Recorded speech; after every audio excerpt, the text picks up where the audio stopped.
Halo student, kembali lagi. Ibu akan membahas materi kita terakhir di semester ganjil ini, yaitu tentang narrative text. What is narrative text?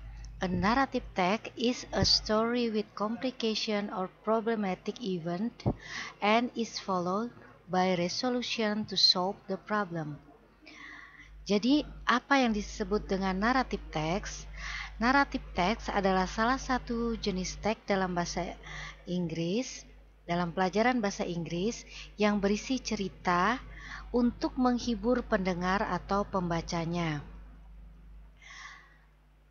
An important part of a narrative text is the narrative mode, namely the set of methods used to communicate the narrative through a process of narration. The purpose of a narrative text is to amuse or to entertain reader with a story. Jadi, teks ini atau naratif ini berkaitan dengan rangkaian peristiwa yang mengarah ke suatu krisis yang akhirnya menemukan penyelesaian atau problem solving. Seperti sebelumnya, teks sebelumnya yang sudah Ibu jelaskan yaitu procedure text. Di naratif teks ini kita juga akan temui dan dapati yang disebut dengan generic structure atau struktur umum di dalam sebuah teks.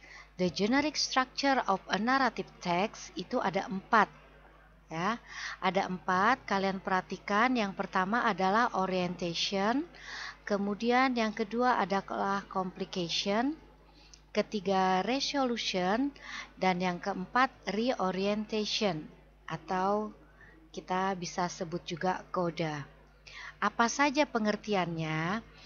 Orientation di generic structure bagian ini kalian akan menemui pengenalan tokoh ya, tokoh dalam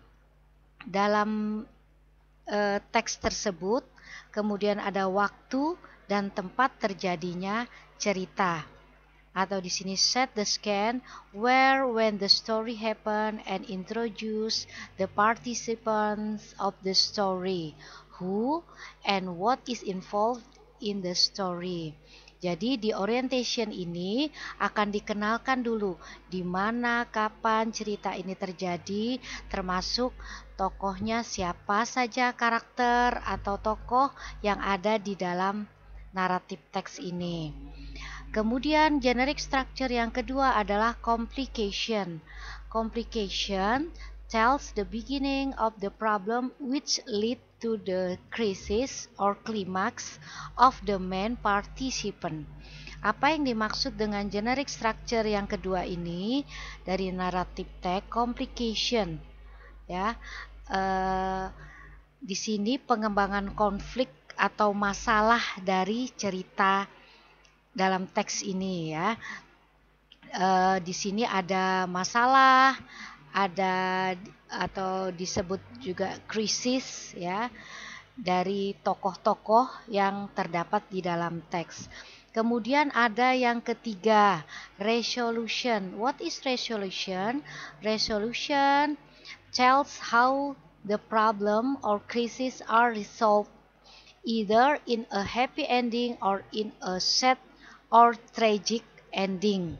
Jadi resolution ini adalah penyelesaian konflik atau problem solving. Ya, di sini cerita bisa berakhir bahagia atau malah bisa juga berakhir dengan kesedihan. Yang terakhir adalah reorientation or coda. Is a closing remark to the story and it is optional. It consists of a moral lesson, advice, or teaching from the reader. Jadi, reorientation atau coda di sini adalah perubahan yang terjadi pada tokoh atau pelajaran yang dapat dipetik dari cerita ini, ya, dari teks ini. Bagian ini bersifat opsional, ya. It is optional. Maksudnya tidak mesti terdapat di dalam teks. Bagaimana contoh dari naratif teks? Naratif teks ini sering kalian temui ya, sering kalian temui termasuk di dalam naratif teks ini fabel, cerita-cerita binatang ya, legend atau cerita legenda itu termasuk dalam kategori naratif teks. Kalian mungkin pernah mendengar cerita-cerita rakyat dari dalam dan luar negeri. Misalnya seperti kalau dari dalam negeri itu ada cerita Maling Kundang, Tangkuban Perahu, kemudian ada kalau fabel cerita binatang itu ada si Kancil, Kancil dan Buaya dan lain-lainnya. Itu yang termasuk dalam kategori naratif teks. Sedangkan contoh naratif teks yang berasal dari luar yang paling sering mungkin kalian semua sudah pernah mendengar bahkan membacanya, yaitu Cinderella, seperti itu ya, Lion King, kemudian ada Peter Pan dan sebagainya. Nah, di sini Ibu akan memberikan salah satu contoh dari naratif teks ya. Judulnya di sini adalah The Wolf in Sheep's Clothing ya. Apa artinya? Kurang lebih artinya di sini serigala berbulu domba ya. Generic structure selalu ada. Seperti yang sudah Ibu jelaskan sebelumnya di orientation di sini pengenalan tokohnya, kapan ya, pengenalan tokoh, kapan dan di mana cerita ini terjadi. Ya, di sini night after night, ya malam berarti ya, kapan malam. A wolf tokohnya di sini karakternya ada serigala. Serigala, kemudian ada sheep ya, sheep apa? Sheep itu domba, kemudian ada shepherd. Shepherd ini pengembalanya, ada dog. Dog itu anjing. Jadi kalau dalam sebuah ada soal yang menanyakan how many characters in the narrative text ya, kalian bisa lihat di orientation how many characters in the narrative text, in this narrative text. You can answer by count the characters that which you can find in the orientation. Jadi kalau ada pertanyaan dalam soal ya, ada berapa tokoh dalam naratif teks ini, kalian bisa temukan di generic structure yang pertama ya, atau yang disebut orientation. Di sini ada satu, ada serigala, wolf, kemudian ada sheep, domba, dua, ya, ada shepherd, penggembalanya, tiga, dan dog, ada anjing. So, the answer, if there is a question how many characters in the narrative text, you can answer by there are 4 characters, ada 4 characters. Kemudian complication di sini masuk ke dalam permasalahan atau konflik dalam cerita ini ya. Di sini one day the wolf found the skin of a sheep that had been thrown aside. He pulled the skin carefully over him so that none of his fur saw under the white fleece. Then he strolled among the flock. A lamb, thinking that the wolf was its mother, followed him into the woods, and there the wolf made a meal of the lamb. Nah, Ibu yakin kalian bisa memahami konflik di cerita ini karena kalian sudah mengetahui judul cerita ini, Serigala Berbulu Domba. Ya. Dari sini kalian bisa membaca, memahami. Nah, kemudian selalu ada eh, resolusi atau penyelesaian masalah di dalam naratif teks ya. Di sini resolusi dari penyelesaian masalahnya. For many days the wolf was able to get a sheep whenever he pleased. But one day the shepherd decided to cook a lamb for his own dinner. He chose the biggest, fattest sheep he could find and killed it on the spot.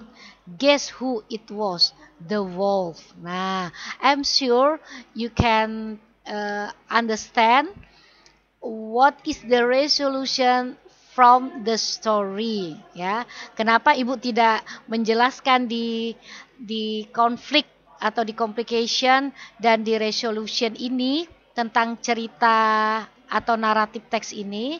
Cause I'm sure you can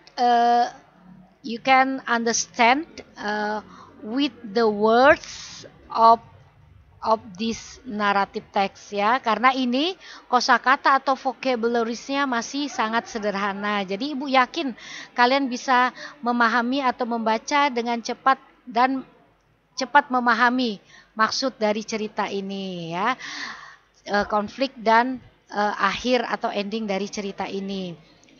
Sebetulnya naratif teks ini akan lebih mudah kalian jawab dengan memahami judulnya saja. Seperti ini ya, The Wolf in Sheep's Clothing. Kita sudah terbiasa mendengar peribahasa The Wolf in the Sheep Clothing atau serigala berbulu domba. Serigala berbulu domba.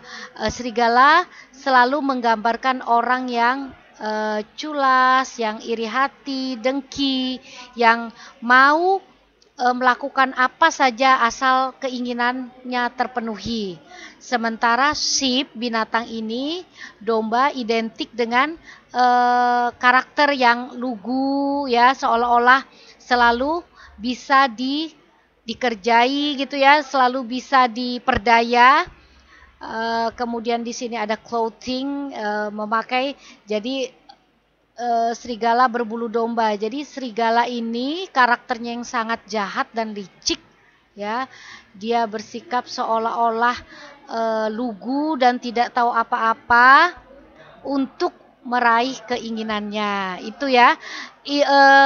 Yang ibu ungkapkan terakhir ini bisa juga kita kategorikan reorientation atau moral value yang optional, artinya tidak mesti terdapat di dalam cerita, tetapi sering juga kalaupun misalnya ada reorientation atau generic structure yang terakhir itu ya, di sini terdiri dari pesan moral. Nah, jadi apa yang ibu jelaskan tentang judulnya ini tadi, serigala berbulu domba, itu bisa masuk kategori reorientation ya. Jadi pesan ibu dalam menghadapi, ibu kira sampai di sini ya materi kita. Yang terakhir kalian harus perdalami itu tentang prosedur teks, naratif teks, karena berdasarkan kisi-kisi yang ibu yakin kalian sudah membaca dan sudah menerimanya, naratif dan prosedur teks ini soal-soalnya cukup banyak ya, cukup banyak yang akan keluar nanti pada penilaian akhir semester. Perbanyak kosakata atau vocabularies yang bisa kalian temui dengan cara membaca buku paket ya, buku-buku penunjang lainnya. Perbanyak kosakata. Kalau sudah kalian banyak kosakata yang kalian pahami, insya Allah it's easy to answer the question ya, in the semester test.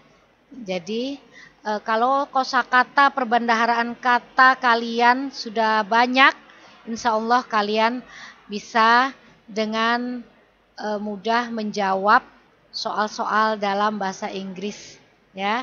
Karena bahasa itu, language is vocabularies. Bahasa itu adalah kosakata. Tipsnya, walaupun kita belajar daring tidak secara tatap muka, tetapi kalau kalian banyak memperdalam atau banyak menghafal, mempelajari, mengenal kosakata dalam bahasa Inggris, insya Allah kalian lebih cepat memahami pelajaran ini. Ibu akhiri sampai di sini ya. I think that's all, student. Belajar yang benar ya untuk mendapatkan nilai atau hasil yang memuaskan. See ya.